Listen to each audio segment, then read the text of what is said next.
좋으신 주님을 찬양합니다. 우리 좌우 앞에 있는 분들과 인사를 나눕니다. 반갑습니다. 환영합니다. 축복합니다.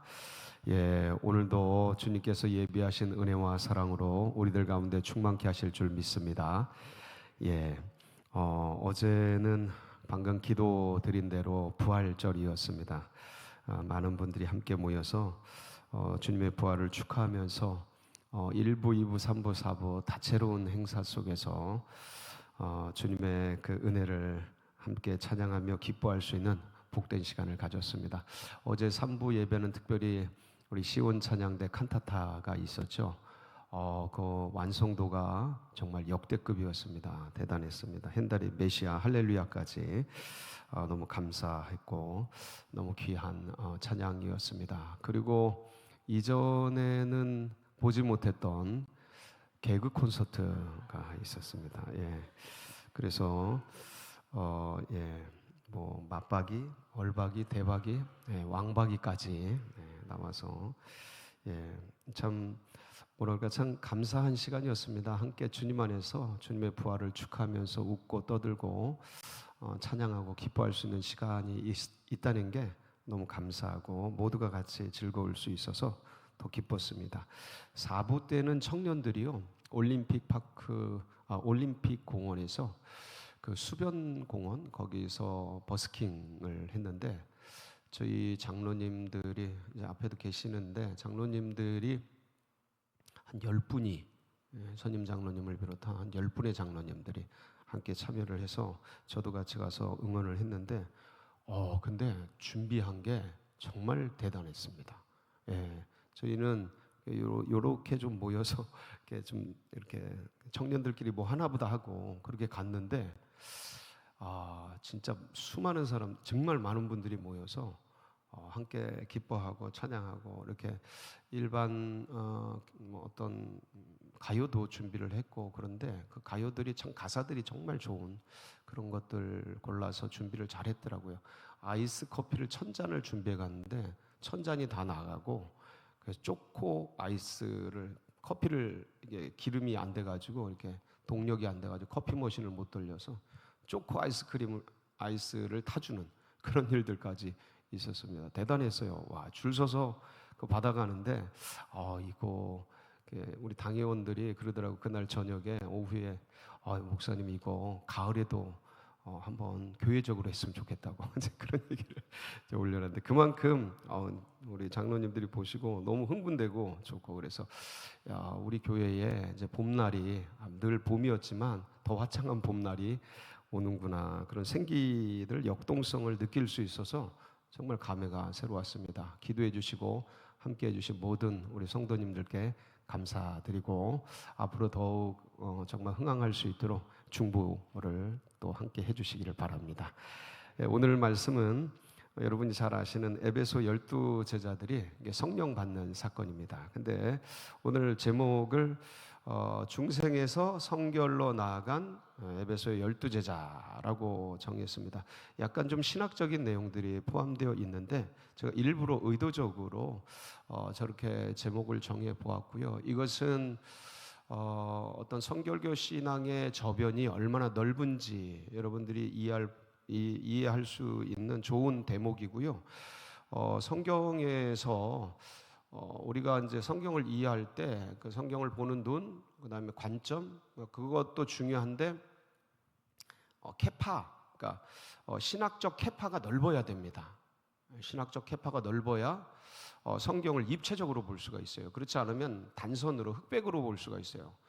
컬러풀하게 봐야 되는데 이거를 단선 흑백으로만 볼 수 있다. 나쁘진 않아요. 구원받는 데는 지장이 없는데 그런데 입체적으로 봐야 내가 여기서 오늘날 구원받은 성도로서 무엇을 해야 되고 어디로 지향해야 될지 이제 그런 것들이 그 그리스도 예수 안에 있는 그 뜻들이 인격 속에 또 의식 속에 신학 속에 묻혀져서 신앙생활이라는 모습으로 표현될 수가 있습니다. 그렇지 않으면 어떤 뭐 이단들이 그렇잖아요. 어딘가 이렇게 사로잡혀서 고폭 안에 들어가 있잖아요. 물론 이제 이단하고는 비교할 수 없습니다. 정통 신앙이. 그런데 정통 신앙 중에서도 이렇게 캐파가 좁은 곳들이 있어요. 그런데 이제 그런 곳에서 더 입체적으로 캐파가 넓어지면 굉장히 그 신학적인 폭이 주님을 아는 길이와 높이와 깊이와 넓이가 아주 방대해지게 될 수 있고,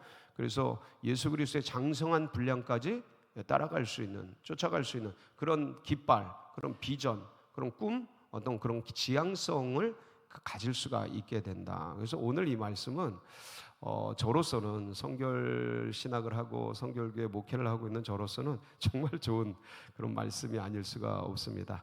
어떤 일이 있었는지 한번 보도록 하겠습니다. 1절 한번 보실까요? 예, 1절.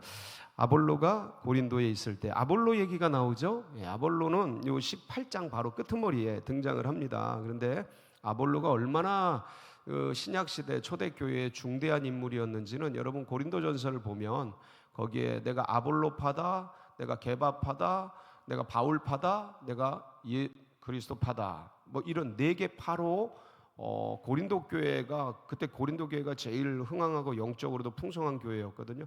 그렇게 나뉘어질 정도로 한 분파를 이룰 정도로 아볼로는 대단했던 분입니다. 그러니까 우리가 연구가 좀 부족해서 그렇지 아볼로는 이 당시에 바울급이었고요. 대단한 학식과 알렉산드리아 출신이었지 않습니까? 한마디로 지금 말하면 하버드 출신이라고 보시면 됩니다. 엄청난 지성과, 그래서 예수 그리스도의 성령 세례를 알기도 전에 구약 성경을 가지고 바울보다 더 사람들을, 구약에 있는 유대인들을 구약 성경을 가지고 예수가 그리스도인 그린 거를 증거할 수 있고 설득할 수 있을 정도의 대단한 학구파고 지성파였습니다. 그런데 이거는 이제 그분이, 아볼로가 예수의 그 성령 세례, 성령의 역사를 알기도 전에, 한쪽 날개를 달기도 전에 이 정도였던 거죠. 그러니까 이 아볼로가 중대한 사람이었고, 이제 그것을 사도행전 19장에서도 볼 수가 있는 겁니다. 아볼로가 어디에 있을 때요? 아볼로가 고린도에 있을 때, 바울이 윗지방으로 다녀 어디로 옵니까? 에베소에 와서 드디어 이제 바울이 약속한 대로 내가 2차 전도 여행 때 에베소 교우들을 잠깐 만나서, 그때 그런 얘기를 하죠. 잠깐 스쳐 지나가요.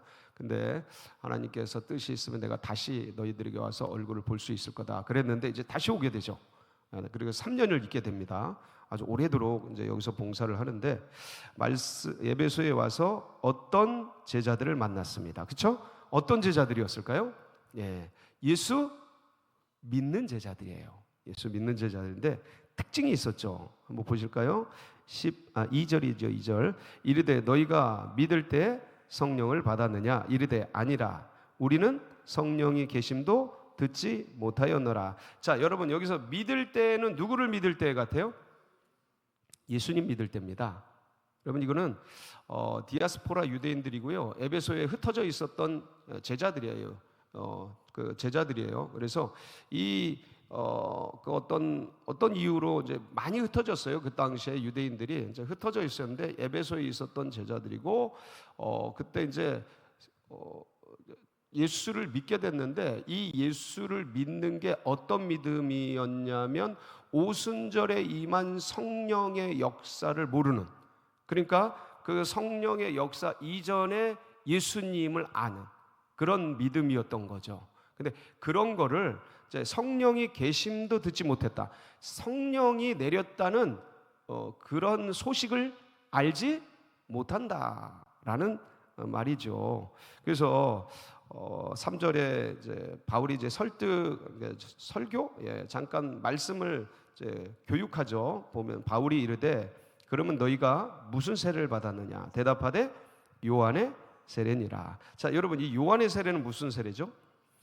물 세례죠.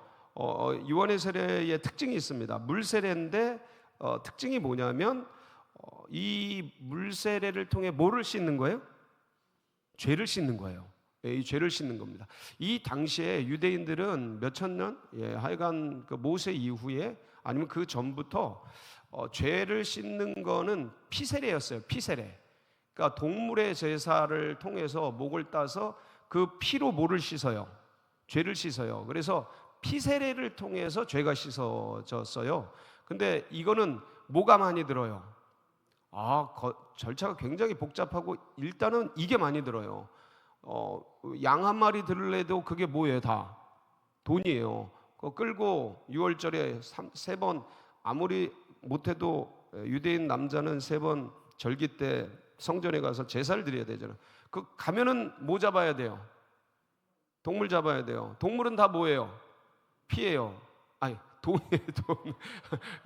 피를 봐야 되니까, 피를 보려면 생물이 있어야 되는데 이 생물을 거기서 멀리 가져오면 뭐 다치고 그럴 수 있으니까 뭘 가져와요?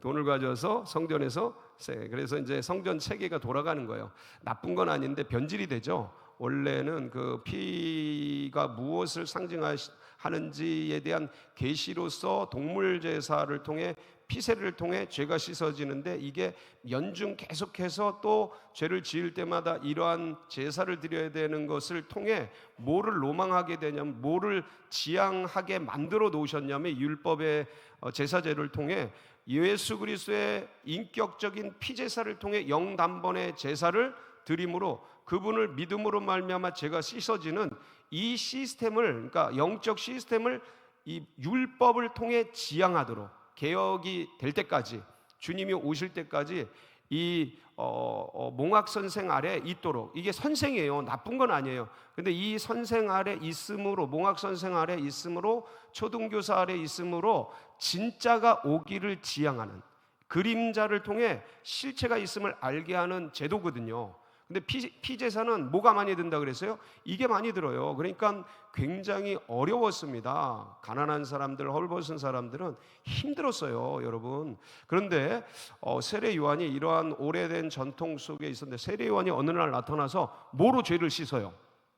물로 씻어. 물은 돈이 들어가요, 안 들어가요?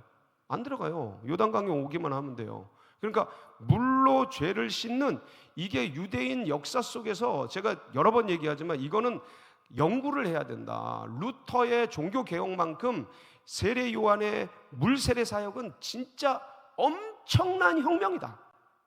몇천 년 피제사를 어느 날 슈퍼스타 같이 나타난 제사장의 아들, 사가랴의 아들이잖아요. 이 사람이 광야에서 돌을 닦더니 말씀의 돌을 닦은 거예요. 말씀이 임하잖아요, 광야에.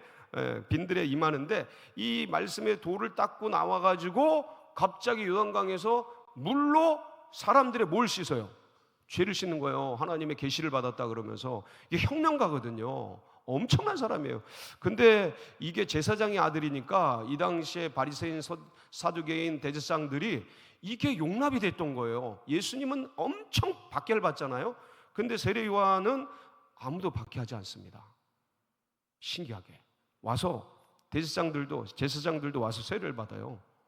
신기하게 이게 성전 체제를 흔드는 어떤 그런 것 중에 하나인데도 역시 출신 성분이 제사장의 아들이라서 그런지 거부감이 좀 덜하게 그렇게 수용되는데, 중요한 건 뭐냐면 이 세례 요한이 물세례라는 혁명적인 사역을 행하게 된다. 그게 마가복음 1장 4절 8절이에요. 한번 볼까요? 마가복음 1장 4절 8절. 좀 뒤로 가서 보여주시면 거기에 나타나는데, 준비가 됐죠? 시작. 세례 요한이 광야에 이르러 죄사함을 받게 하는 회개의 세례를 전파하니, 나는 너에게 물로 세례를 베풀거니와 그는 너에게, 이 이제 세례 요한이 물세례를 주면서 이걸 증거한 거예요. 나는 그분의 신발끈 풀기도 감당 못하는, 노예 종으로 있기도 감당 못하는. 이때 모든 사람이, 많은 사람들이 이 세례 요한을 뭐로 추앙을 해요? 메시아로. 메시아, 이분이 메시아다, 이렇게 할 정도로 엄청난 이 화력의 말씀을 구사하고, 그 사람들이 이분이 메시아인가 보다 그러면 다 따르는데, 그 입을 통해서 공개적으로, 공식적으로 사람들에게 얘기를 하는 거야. 나는 너에게 물로 세례를 주지만 내 뒤에 오시는 분이 있는데 그분은 뭘로 세례를 준다고요? 성령으로 세례를 준다. 근데 이 성령의 핵심이 뭐냐? 그 성령의 핵심이 뭐냐면 마태복음 3장 11절에 보면 성령의 핵심을 이렇게 표현해요. 마태복음 3장 11절 시작. 나는 너희로 회개하게 하기 위하여 물로 세례를 베풀거니와 내 뒤에 오시는 이는 나보다 능력이 많으시니 나는 그의 신을 들기도 감당하지 못하겠노라. 그는 성령과 불로 너희에게 세례를 베푸실 것이다. 자, 그는 뭐와 뭐로요? 그러니까 성령과 불인데 이게 하나예요. 그러니까 성령의 나타남이 뭐로 표현되는 거예요? 불로 표현되는 거예요. 그러니까 죄 사함을 받게 하는 것은 뭐로 표현되고 물로 표현되고, 성령의 역사는 뭐로 표현되고 불로 표현되는 거예요. 그래서 오순절 마가의 다락방에 임할 때에 그 120문도 위에 각기 불꽃 같은 것들이 머리 위에 이렇게 임하는 것을 제자들이 서로 봅니다. 이런 표현들을 그러니까 회오리가랑 같은 것들이 확 임하면서 이제 각자의 머리 위에 이제 불꽃 같은 것들이 임하게 되는 그런, 그러니까 이제 불세라고 이제 표현이 된 거죠. 근데 에베소의 제자들은 요한이 그 증거하면서 물세례를 베풀었는데 불세례, 성령 세례가 뭔지도 모르는 그런 상태에 있었던 거예요. 여기서 중요한 건 뭐냐면 예수님이 세례 요한의 그 세례 요한의 물세례 사역을 어떻게 합니까? 승계받아요. 승계받아요. 그래서 요한복음 4장 1절 2절을 보면 거기에 시작, 예수께서 제자를 삼고 세례를 자, 여기 보세요. 예수께서 제자를 삼고 뭘 베푸셔요? 저게 무슨 세례예요? 물세례예요. 물세례. 예수님이 세례를 베푸신다니까. 근데요, 예수님이 직접 베푸신 게 아니고 누구를 통해요? 자, 쭉 읽어볼게요. 시작. 예수께서 제자를 삼고 세례를 베푸시는 것이 요한보다 많다 하는 말을 바리새인들이 들은 줄을 주께서 아신지라. 예수께서 친히 세례를 베푸신 것이 아니요 제자들이 베푼 것이라. 자, 그러니까 예수님은요, 물세례 사역도 세례 요한에게 인계, 승계, 하여간 계승받아가지고 물세례 사역을 하십니다. 직접 세례를 주신 게 아니고 제자들을 통해 물세례 사역을 하시지만 물세례 사역을 하셔요.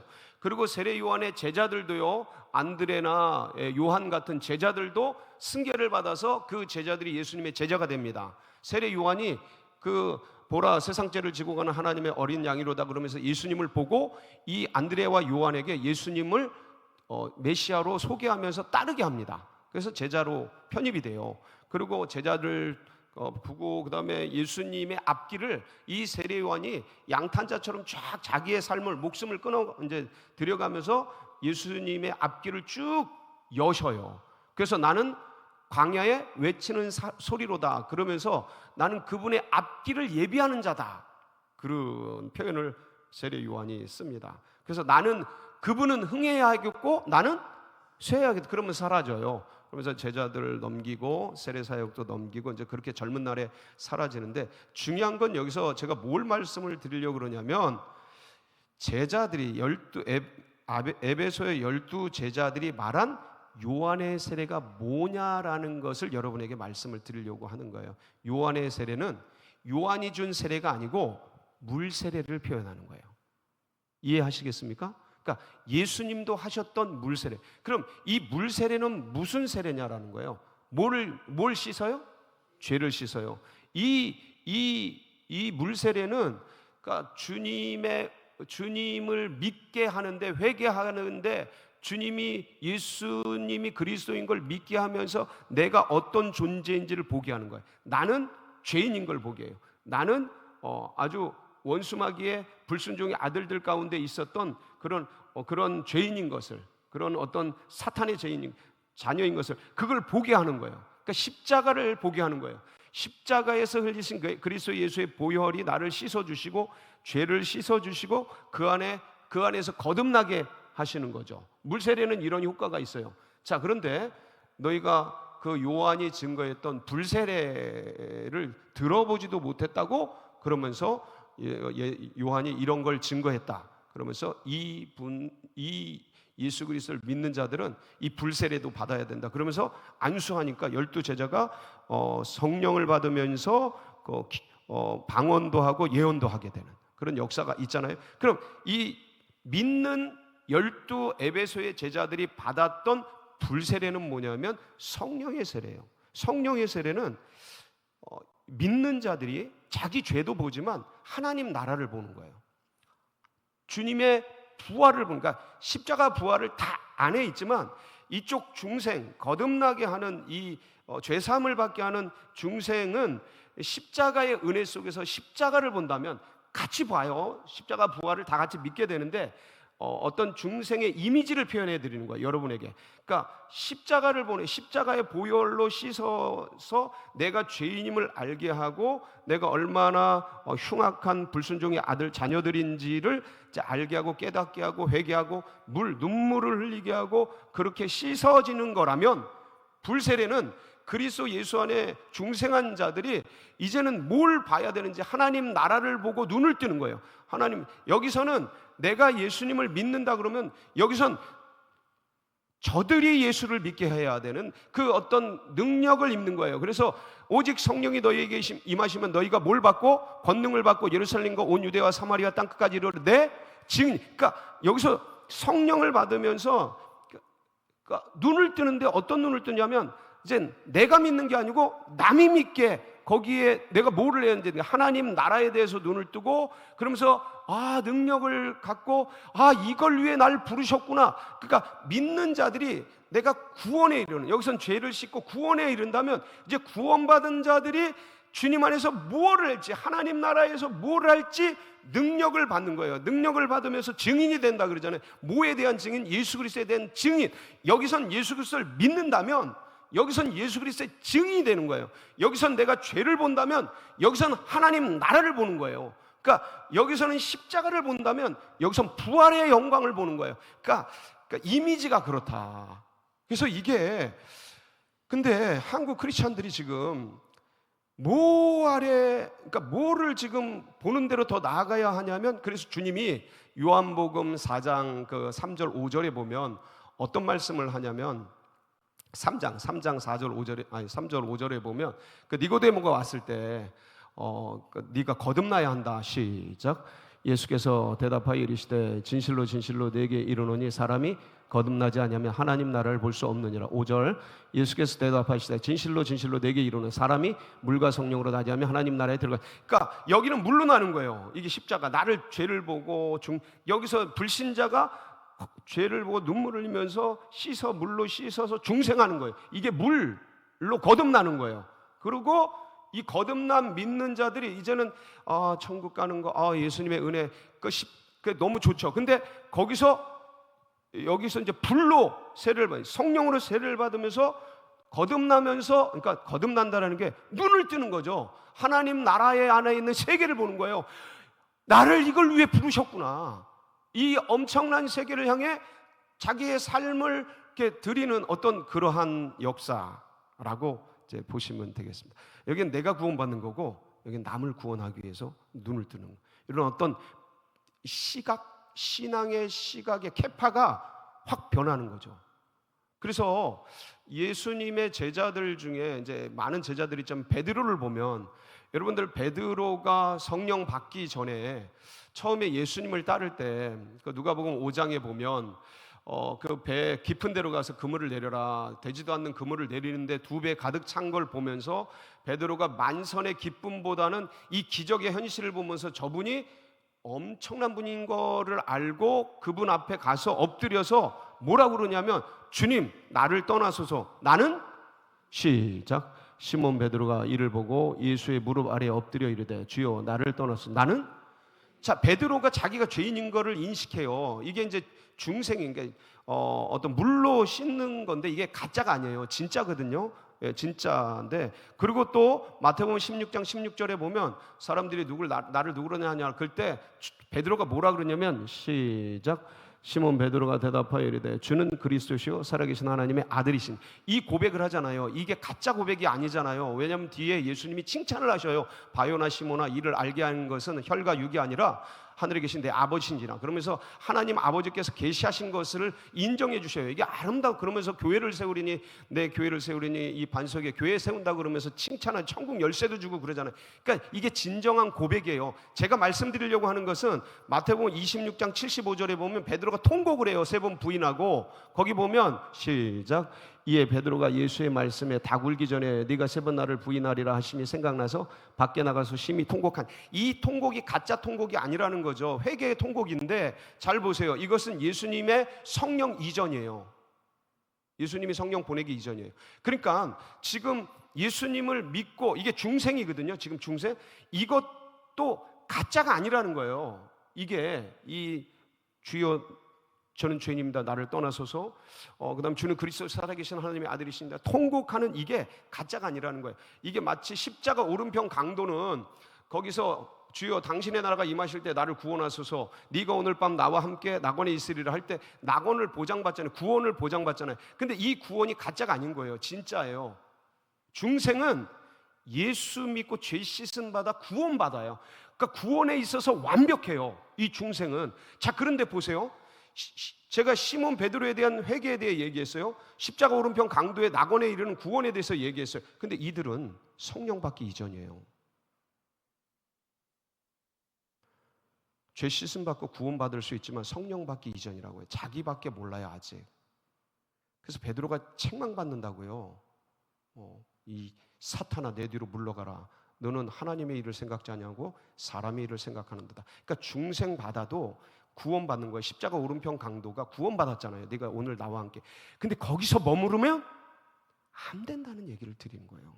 제자들이 물세례밖에 모르는 거예요. 열심히 전도도 하고 하지만 캐파가 너무 작은 거예요, 아직도. 그러니까 불세례를 향해, 성령 세례를 향해 계속 나아가는 오늘 이 새벽 성도들이 되시길 축복합니다. 그래서 이 부활의 아름다운 소식도 가슴에 간직하고 성령 세례를 그래서 술 취하지 말라, 이는 방탕한 것이니 오직 성령의 충만을 받아라. 이거 현재 명령법이라 그랬잖아요. 매일 계속 지속적으로 반복적으로. 그래서 오늘도 성령이 충만하여 주님의 놀라운 소식을 전하는 복된 성도님들이 되시길 축복합니다. 같이 기도하시겠습니다. 따발총같이 말씀을 나눴는데 이게 너무 긴박하고 중요한 내용이라, 그렇지만 여러분들 성령께서 여러분들에게 제가 전하고자 하는 어떤 본질적인 의미들을 되새겨 주시리라 믿고, 여러분들 계속해서 다른 어떤 것보다 나에 대한 신앙에서 주를 향한, 하나님 나라를 향한 믿음으로 우리가 나아가길 소망합니다. 그래서 이를 위해서 오늘도 같이 중보해 주시는데, 특별히 연약한 환우들, 또 연로하신 분들, 고난받는 분들 기억하시고 중보해 주시고, 둔촌동 시대가 활짝 열리고 보리온 아파트 예비된 영혼들이 주님의 교회로 올 수 있도록, 그리고 교회 여러 행사 여러분 각자의 기도 제목 붙들고 주님 성령의 세례를 오늘 이 시간에도 부어주시옵소서. 하나님 막힌 문들이 열리도록 기름 부어주옵소서. 우리 주여 한번 부르짖고 기도하며 나갑니다. 부르짖습니다. 주여